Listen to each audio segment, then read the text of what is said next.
Today we are going to see an important lecture material on application layer protocols, namely WWW, World Wide Web. There are 6 standard application programs: World Wide Web, HTTP, FTP, Electronic Mail, Telnet, Domain Name System, and Secure Cell, of which WWW and Hypertext Transfer Protocol HTTP, the most common client-server application program used in relation to the World Wide Web. File Transfer Protocol, which is a standard protocol provided by TCP/IP for copying a file from one host to another. Electronic Mail, nothing but email, which involves 2 protocols, SMTP and POP. Next, Telnet is a general client-server program that allows a user to log into the remote machine and use any application available in that. Domain name system, which acts as a directory system in the internet. It maps the name of the entity to its IP address, which means that if you're going to access a web page, nothing but www.tutorialpoint.com, where the IP address can be accessed by means of this domain name system. Secure Cell, which can be used as a secure telnet, it can also provide a secure tunnel for other applications. So from this we conclude that for file transferring we use file transfer protocol. For email sending we use SMTP and POP, and to log into the remote machine we use Telnet. In order to get the IP address of the any website, we use domain name system, Secure Cell, so secure Telnet. World Wide Web is a repository of information in which documents are called web pages are distributed all over the world. Moreover, the documents are related to related documents are linked together. Document may be distributed and linked. Distributed in the sense it allows the growth of the web. Each web server in the world can add a new page to the repository, and it can announce it to the other internet users without overloading a few users. Linking in the sense we can add one web page to the another web page which is stored in the another server.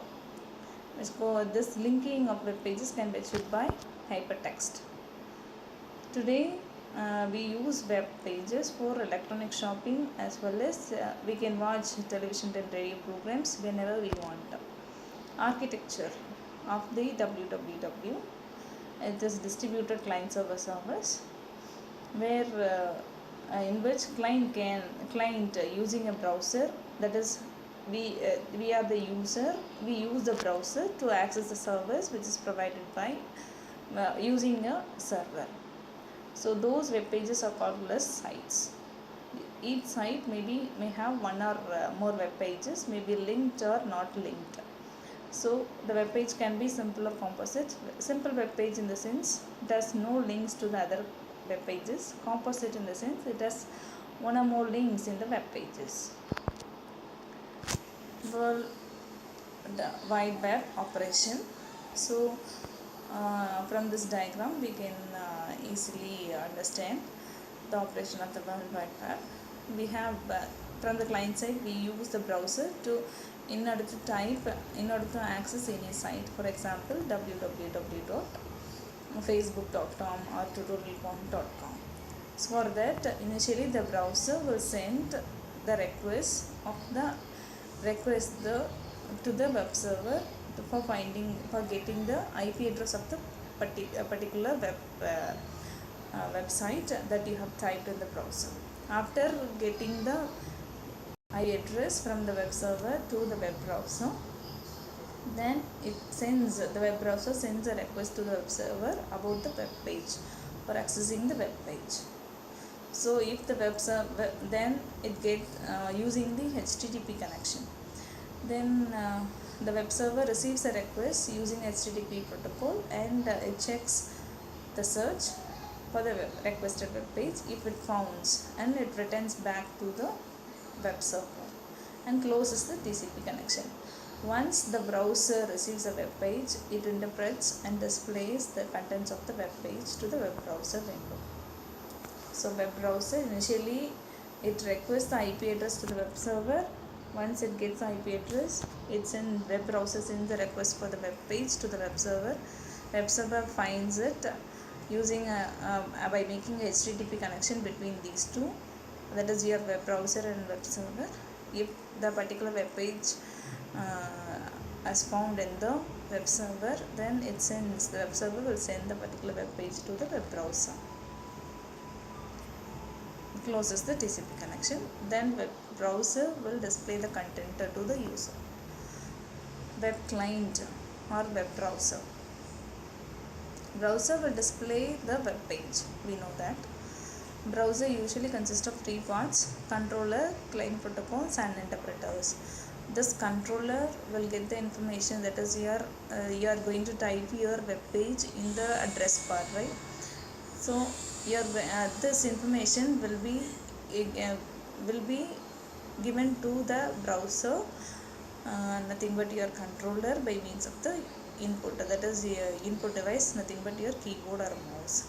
Using the client protocol, HTTP, FTP or SMTP,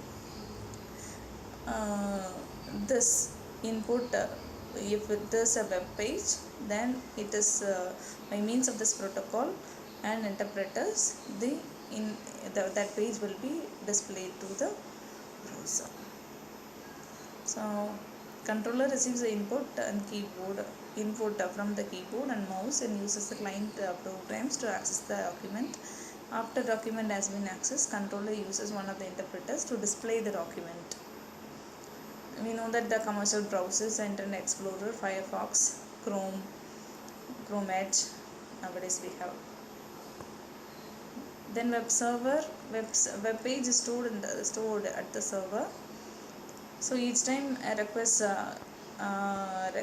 from the browser, the server will process the request and send the web page to the browser.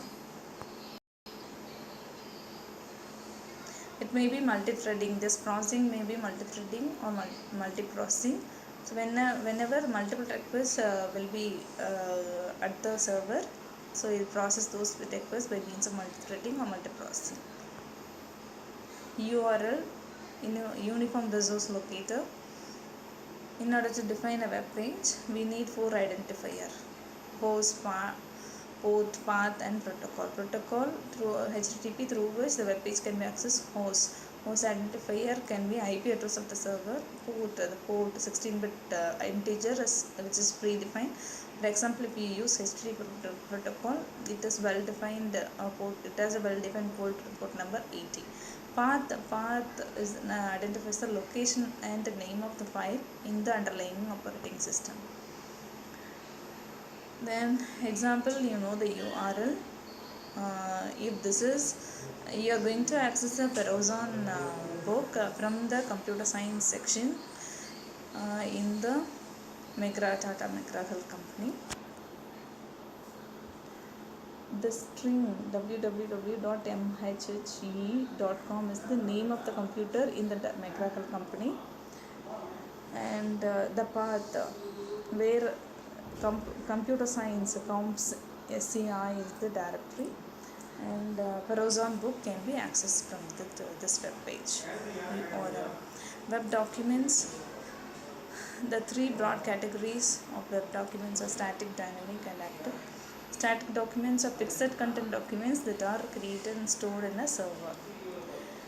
Client can get a copy of the document only. This document can be prepared by one of the several languages: HTML, markup language, XML, XSL, like that. Then dynamic documents. Dynamic documents is created by web server whenever a browser requests the document. So when a request arrives, web server runs an application program that creates a dynamic document. For example, date and time from the server. We request date and time, which are changing type. Active documents. Sometimes we need a program to be run at this client side, that are called active documents. Suppose we want to run a program that creates animated graphics on the screen, where we need to run the program at the client side. So active documents can be created by applets and Java applets and scripts. Thank you.